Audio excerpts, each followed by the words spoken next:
నమస్తే అందరికి. మీరు చూస్తున్నారు శాండీతో ఎక్కువ ముచ్చట్లు. నా పేరు శాండీ.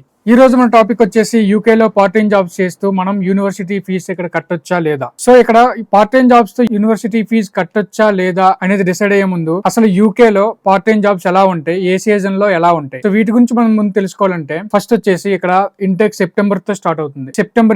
సెప్టెంబర్ ఇంటేక్ లో స్టూడెంట్స్ చాలా ఎక్కువ మంది వస్తారు. ఫుట్ ఫాల్ కూడా చాలా ఎక్కువ ఉంటది అండ్ ఇక్కడ వెదర్ కూడా చాలా బాగుంటది. సెప్టెంబర్ ఇంటేక్ లో షాప్స్ అన్ని ఓపెన్ ఉంటాయి. బ్రిటిషర్స్ బయట తిరుగుతూ ఉంటారు. సో మనకైతే పార్ట్ టైమ్స్ అనేవి ఈజీగా దొరుకుతాయి. రిఫరెన్స్ లో ఉన్నా మనం ట్రై చేసినా మనకైతే పార్ట్ టైం జాబ్స్ ఈజీగా దొరుకుతాయి. నవంబర్ నుంచి మనకైతే హాలోవిన్ సీజన్ స్టార్ట్ అవుతుంది. హాలోవిన్ సీజన్ నుంచి డిసెంబర్ ఎండ్ వరకు, జనవరి ఫస్ట్ వీక్ సెకండ్ వీక్ వరకు మనకైతే జాబ్స్ కి ఎలాంటి ఇబ్బంది ఉండదు. ఎందుకంటే అన్ని షాప్స్ ఓపెన్ లో ఉంటాయి. సో పార్ట్ టైం జాబ్స్ కి ఏం ఇబ్బంది ఉండదు ఇంటర్నేషనల్ స్టూడెంట్స్ కి అయితే. జనవరి స్టార్టింగ్ నుంచి అయితే మనకి ఇక్కడ వింటర్ సీజన్ స్టార్ట్ అవుతుంది. సో షాప్స్ అయితే ఎక్కువగా ఓపెన్ ఉండవు. సో జనవరి ఇంటేకి ఎవరైతే స్టూడెంట్స్ వస్తారో ఆ స్టూడెంట్స్ కి అయితే పార్ట్ టైం జాబ్స్ దొరకడం చాలా చాలా ఇబ్బందిగా ఉంటుంది. దొరికినా ఎక్కడో చాలా తక్కువ మందికి దొరుకుతాయి కానీ అందరికైతే జాబ్స్ దొరకవు సెప్టెంబర్ ఇంటేక్ లాగా. సో ఎవరైతే ఆల్రెడీ సెప్టెంబర్ నుంచి ఎవరైతే వర్క్ చేస్తున్నారు, జాబ్స్ ఉన్నా కానీ మనకి ఏదైతే మాక్సిమం 20 అవర్స్ మనం వర్క్ చేయాలని మన బీఆర్పీ మీద ఉంటుందో, సో ఆ వర్కింగ్ అవర్స్ అనేవి మనకి 20 అవర్స్ వీక్లీ దొరకవు. 14 అవర్స్ 15 అవర్స్ కూడా దొరుకుతాయి. ఆల్రెడీ ఎగ్జిస్టింగ్ ఉన్న స్టూడెంట్స్ కి 14 అవర్స్ 15 అవర్స్ దొరుకుతున్నప్పుడు కొత్త స్టూడెంట్స్ కి అయితే జాబులు దొరకడం చాలా చాలా కష్టం. నిజంగా ఇది నేను కూడా వచ్చినప్పుడు ఎక్స్పీరియన్స్ చేశాను. నేను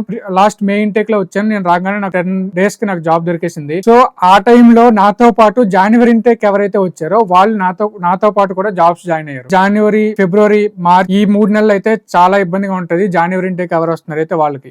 ఏప్రిల్ నుంచి ఎలా ఉంటదంటే మే ఇంటేక్ ఎవరైతే వస్తారో వాళ్ళకి ఏప్రిల్ నుంచే ఇక్కడ ఆల్రెడీ జనవరి ఇంటేక్ ఎగ్జిస్టింగ్ ఉన్న స్టూడెంట్స్ కి జాబులు దొరకడం మొదలవుతాయి. సో మే ఇంటేక్ ఎవరైతే వస్తారో వాళ్ళకైతే పెద్దగా ఇబ్బంది ఉండదు. ఎందుకంటే సమ్మర్ మొదలవుతుంది. టూరిస్ట్ ప్లేసెస్ అన్ని ఓపెన్ అవుతాయి. జనాలు కూడా ఎక్కువ మంది తిరుగుతారు. క్రౌడ్ ఎక్కువ ఉంటది. సో షాప్స్ ఓపెన్ ఉంటాయి. షాప్స్ ఓపెన్ ఉంటే బిజినెస్ జరుగుతుంది. బిజినెస్ జరిగితే మనకి పార్ట్ టైం జాబ్స్ వస్తాయి. సో ఇక్కడ ప్రాసెస్ అయితే ఇలాగే ఉంటుంది. సెప్టెంబర్ లో జాబ్స్ బాగానే ఉంటాయి. జనవరి ఇంటేక్ చాలా కష్టంగా ఉంటుంది. మే ఇంటేక్ లో పర్లేదు, జాబ్స్ బాగానే ఉంటాయి. అసలు యూకే లో ఎలాంటి టైప్ ఆఫ్ జాబ్స్ ఉంటాయి? యూకే లో మనకైతే రెస్టారెంట్ లో జాబ్స్ ఉంటాయి. అలాగే డిపార్ట్మెంటల్ స్టోర్స్ లో జాబ్స్ ఉంటాయి. ఇంకా సబ్వే లోను, నాండోస్, కేఎఫ్సి, మెక్డి ఇలాంటి వాటిల్లో సపరేట్ గా జాబ్స్ దొరుకుతాయి. అలాగే వేర్ హౌసెస్ ఉంటాయి. వేర్ హౌసెస్ లో జాబ్ దొరుకుతాయి. టేక్ అవేలు ఉంటాయి. సెక్యూరిటీ జాబ్స్ ఉంటాయి. దీని గురించి అయితే ప్రాసెస్ చాలా డిఫరెంట్ గా ఉంటుంది. సో సెక్యూరిటీ జాబ్స్ గురించి అయితే ఒక షార్ట్ ఆర్ లాంగ్ వీడియో చేయడానికి అయితే నేను ట్రై చేస్తాను. ఖచ్చితంగా చేస్తాను. కానీ షార్ట్ వీడియో లాంగ్ వీడియో తెలియదు. వీడియో అయితే చేసి సెక్యూరిటీ జాబ్స్ గురించి చెప్తాను. ప్రాసెస్ ఏంటి, ఎలా ఉంటది, ఎలా అప్లై చేసుకోవాలి, ఇవన్నీ నేనైతే క్లియర్ గా ఎక్స్ప్లెయిన్ చేస్తాను. సో ఇక్కడ ఫ్రెండ్స్ ఉంటే పర్లేదు. కొంతమంది రిఫరెన్స్ ఇస్తారు, కొంతమంది రిఫరెన్స్ ఎవరు. మీరైతే బ్లైండ్ గా ఫ్రెండ్స్ నమ్మి మా ఫ్రెండ్ ఉన్నాడు జాబ్ ఇప్పించేస్తాడని అక్కడికి వెళ్ళగానే నాకేం ప్రాబ్లం ఉండదు ఫైనాన్షియల్ గా ఇంకా అని మీరు అనుకొని అయితే మాత్రం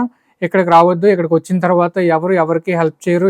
ఏ జాబ్ సిచ్యువేషన్ ఎలా ఉంటుందో ఏ టైంలో ఎవరికి తెలియదు. ఫ్రెండ్స్ ఉన్నారు, వాళ్ళు జాబ్ చూసేస్తారు, నాకైతే ఏం ప్రాబ్లం ఉండదు అని అనుకొని మాత్రం మీరు యూకేకి రావద్దు. మీరు కొంత రీసెర్చ్ చేయండి, కొంత సోర్సెస్ ని చూడండి, దాని తర్వాత డిసైడ్ అయ్యండి. జాబ్స్ అంటున్నావు, జాబ్స్ ఎలా చూసుకోవాలి, మాకు తెలియదు కదా, మేము కొత్త వాళ్ళం, మా పరిస్థితి ఏంటి. మనకైతే ఇక్కడ పార్ట్ టైం జాబ్స్ చేసుకోవడానికి మనకైతే కొన్ని వెబ్సైట్లు ఉన్నాయి. ఇక్కడ ఆ వెబ్సైట్ల ద్వారా మనమైతే పార్ట్ టైం జాబ్స్ అప్లై చేసుకోవచ్చు. అలా అప్లై చేసి జాబ్స్ దొరికిన వాళ్ళు చాలా మంది ఉన్నారు. 2 టైప్ ఆఫ్ ఆప్షన్స్ ఉంటాయి. లైక్ ఫస్ట్ థింగ్ వచ్చేసి మీ రెజ్యూమే మీరు పట్టుకొని దగ్గర ఉన్న షాప్స్ లోను, డిపార్ట్మెంట్ స్టోర్స్ ఏవైతే ఇప్పుడు నేను పైన మెన్షన్ చేశానో జాబ్స్ దొరుకుతాయని, అక్కడికి వెళ్ళి మీరు డైరెక్ట్ గా రెజ్యూమే ఇచ్చి మన కాంటాక్ట్ డీటెయిల్స్ ఇచ్చి బీఆర్పీ అన్ని ఈ డీటెయిల్స్ అవన్నీ అడుగుతారు. ఏ డాక్యుమెంట్స్ వాళ్ళు అడుగుతారో ఆ డాక్యుమెంట్స్ అన్ని ప్రొవైడ్ చేసి మీరైతే పార్ట్ టైం జాబ్స్ కి అప్లై చేయొచ్చు. వేకెన్సీ ఉంటే మీకు కాల్ చేస్తారు, ఆర్ మెయిల్ చేస్తారు. మెయిల్స్ రెగ్యులర్ గా చెక్ చేసుకుంటుంటాం. అది ఒక వే.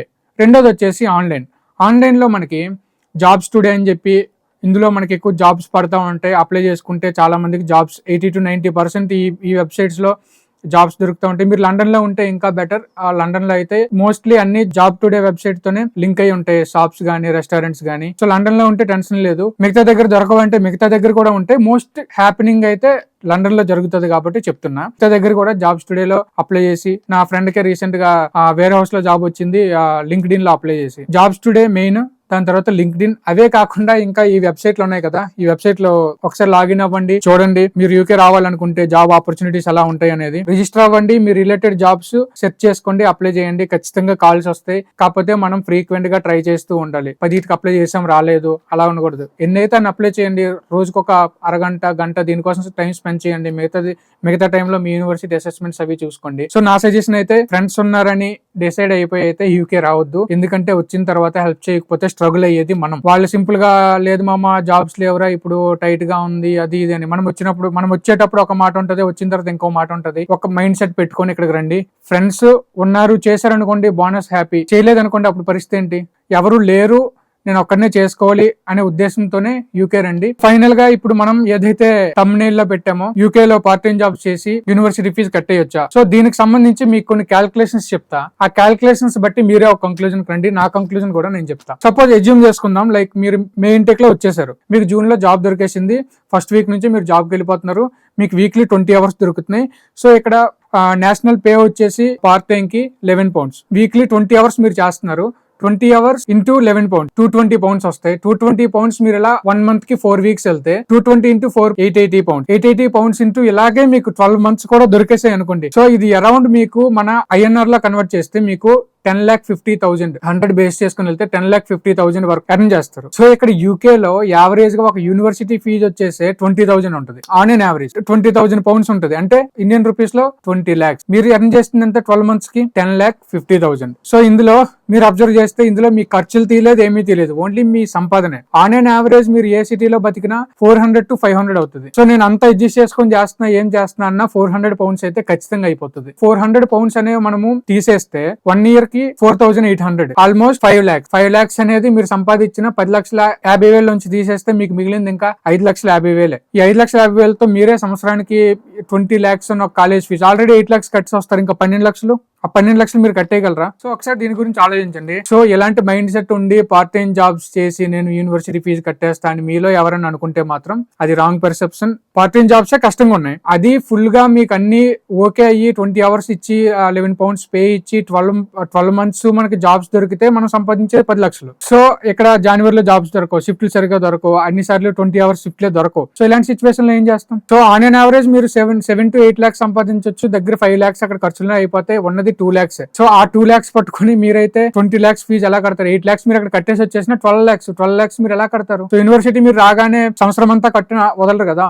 వచ్చేసిన తర్వాత 3 నెలల్లోనే మనకు ఒక టర్మ్ ఫీజు కట్టమంటారు, ఇంకో 3 నెలల్లోనే మిగతాదంతా కట్టేసి క్లియర్ చేసేయమంటారు మనం థర్డ్ సెమ్ ఎంటర్ అయ్యేసరికి. లేదు అలా కట్టలేదు అంటే మీ యూనివర్సిటీ ఐడీస్ బ్లాక్ చేస్తారు, మీకు లైబ్రరీ ఎంట్రీ బ్లాక్ అయిపోతుంది, క్లాసెస్ అటెండెన్స్ పడవు. సో ఇలాంటి ప్రాబ్లమ్స్ అన్ని ఫేస్ చేస్తారు. సో ఇంకా కొంతమంది ఫ్రెండ్స్ ఉంటారు, వాళ్ళు ఏమంటారంటే మీరు ఆ వచ్చేమమ్మ ఇక్కడ వెకేషన్ లో మనం జాబులు చేసుకుని 4-5 లక్షలు సంపాదించుకోవచ్చు అనుకుంటారు. సో ఇప్పుడు యూకే లో ఏం జరుగుతుందంటే లైక్ మా యూనివర్సిటీ ఉంది, మా యూనివర్సిటీ వెకేషన్ ఇస్తుంది. లైక్ ఇప్పుడు మే ఇంటెక్ లో వచ్చామనుకోండి, ఆగస్ట్ లో వెకేషన్ ఇచ్చింది, ఆగస్ట్ నుంచి సెప్టెంబర్ వరకు లైక్ 45 days వెకేషన్ ఉంటుంది. ఈ 45 days వెకేషన్ లో ఫుల్ టైం చేసి డబ్బులు సంపాదిస్తే అవును 2 to 3 lakhs ఈజీగా సంపాదించుకోవచ్చు 45 days లో ఫుల్ టైం చేసి. కానీ యూనివర్సిటీ పర్మిషన్ ఇవ్వదు. యూనివర్సిటీ మనకి లెటర్స్ ఏమని రిలీజ్ చేస్తుంది అంటే మేము ఫుల్ టైం చేయాలనుకుంటున్నామని మీరు యూనివర్సిటీ దగ్గరికి వెళ్ళి పర్మిషన్ అడిగితే యూనివర్సిటీ ఏం చెప్తుంది అంటే యూ మే వర్క్ అని చెప్పి ఒక లెటర్ ఇస్తుంది. సో యూ మే వర్క్ అంటే మనం ఇప్పుడు వర్క్ చేసేస్తాం, ఓకే, అది తీసేసుకొని మనకు జాబ్కి ఎలా చేస్తారో మనం ఫుల్ టైం చేసేయచ్చు. రేపు పొద్దున్న మీ స్టడీస్ అయిపోయిన తర్వాత మీరు PSWకి ఎప్పుడైతే అప్లై చేసుకుంటారో, PSW అప్లై చేసుకున్నప్పుడు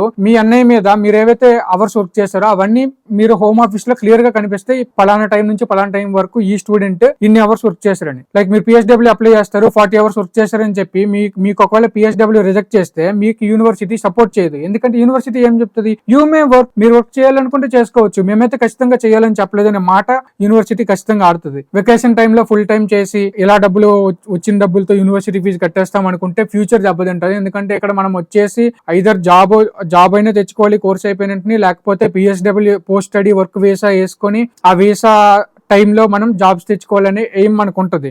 సో ఇక్కడికి వచ్చిన తర్వాత మీకు PSWనే రాకపోతే 1 year లో నువ్వు 30 lakhs ఖర్చు పెట్టేసి ఇండియా వెళ్ళిపోతే ఏం యూజ్ ఉంటుంది? సో 30 lakhs వేస్ట్ అయిపోతాయి, PSW రాదు.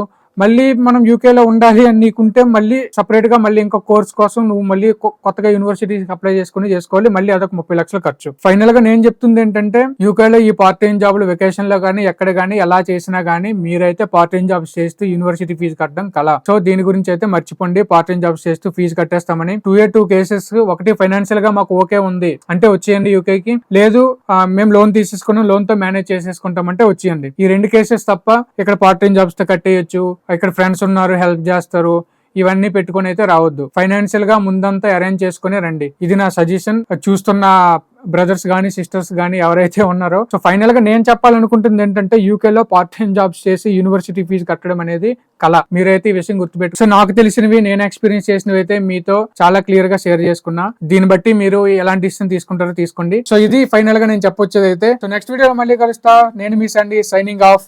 జై హింద్.